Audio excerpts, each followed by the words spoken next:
Russia Ukraine യുദ്ധം മൂന്നാം വർഷത്തിലേക്ക് കടക്കുമ്പോൾ സമാധാന ചർച്ചകളിൽ നിന്നും പുടിൻ പിന്മാറിയതിന് പിന്നാലെ പുതിയ നടപടിയുമായി മുന്നോട്ട് വന്നിരിക്കുകയാണ് ബ്രിട്ടീഷ് പ്രധാനമന്ത്രി കെയർ സ്റ്റാർമർ. യുക്രൈനെ ശക്തമായ പ്രതിരോധ സംവിധാനങ്ങളാൽ കരുത്തരാക്കുന്നതിന് ഉദ്ദേശിച്ചിട്ടുള്ള പ്ലാൻ ബി ആവിഷ്കരിക്കുകയാണ് ബ്രിട്ടൻ.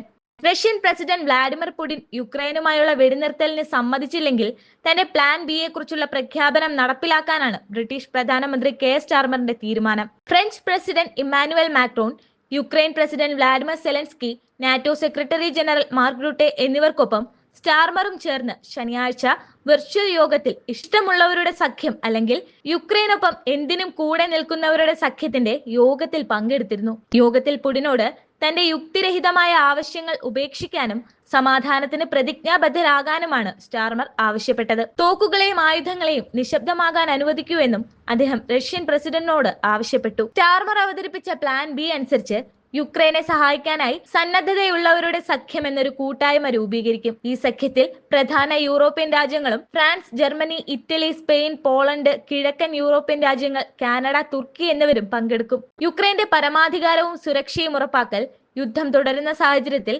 സൈനിക സഹായം വർദ്ധിപ്പിക്കൽ, സമാധാന ഉടമ്പടിയിലെത്തൽ, യുക്രൈന്റെ പ്രതിരോധ ശേഷി കെട്ടിപ്പടുത്തൽ, യുക്രൈൻ റഷ്യ യുദ്ധം അവസാനിപ്പിക്കുന്നതിന് പുതിയ സമാധാന കരട് തയ്യാറാക്കൽ തുടങ്ങിയവയാകും ഈ സഖ്യത്തിന്റെ പ്രധാന ലക്ഷ്യങ്ങൾ. ബ്രിട്ടൻ, ഫ്രാൻസ്, ജർമ്മനി എന്നിവയടങ്ങുന്ന ഈ സഖ്യം യുദ്ധം അവസാനിച്ചാലും പ്രതിരോധ സാധ്യതകൾ നിലനിർത്തുമെന്ന് വ്യക്തമാക്കിയിട്ടുണ്ട്.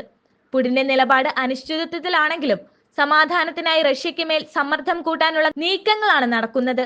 ബ്രിട്ടൻ, ഫ്രാൻസ് സഖ്യത്തിന്റെയും മറ്റു യൂറോപ്യൻ രാജ്യങ്ങളുടെയും സംയുക്ത നീക്കങ്ങളുടെ ഭാഗമായി യുക്രൈന് കൂടുതൽ ആധുനിക ആയുധങ്ങൾ, പ്രതിരോധ സംവിധാനങ്ങൾ എന്നിവ നൽകുന്നതിനുള്ള കരട് പദ്ധതികൾ തയ്യാറാക്കുന്നുണ്ട്. അതിനായി യുക്രൈൻ ഏകദേശം 16,000 കോടി മൂല്യമുള്ള ബ്രിട്ടീഷ് പ്രതിരോധ സഹായം ഉപയോഗിക്കുമെന്നും റിപ്പോർട്ടുകൾ സൂചിപ്പിക്കുന്നു. യുക്രൈൻ ഏറ്റവും വലിയ സഹായിയായി നിലകൊണ്ട അമേരിക്ക ഇപ്പോൾ സൈനിക സഹായം തടഞ്ഞിരിക്കുകയാണ്. ഇത് സ്റ്റാർമറിന്റെ പ്ലാൻ ബിയിലേക്കുള്ള മറ്റൊരു കാരണം കൂടിയാണ്. പുടിൻ തന്റെ നിലപാടുകൾ കൂടുതൽ കടുപ്പിക്കുന്നത് തുടരുകയാണെങ്കിൽ ബ്രിട്ടൻ, ഫ്രാൻസ്, ജർമ്മനി, മറ്റ് യൂറോപ്യൻ രാഷ്ട്രങ്ങൾ എന്നിവ സംയുക്തമായി യുക്രൈനെ സൈനികമായി കരുത്തരാക്കും. അമേരിക്കയുടെ പിന്തുണ ഇപ്പോഴും അനിശ്ചിതത്വത്തിലായിരിക്കുമ്പോൾ യൂറോപ്യൻ രാഷ്ട്രങ്ങളുടെ തീരുമാനം യുക്രൈന്റെ ഭാവി നിർണ്ണയിക്കും.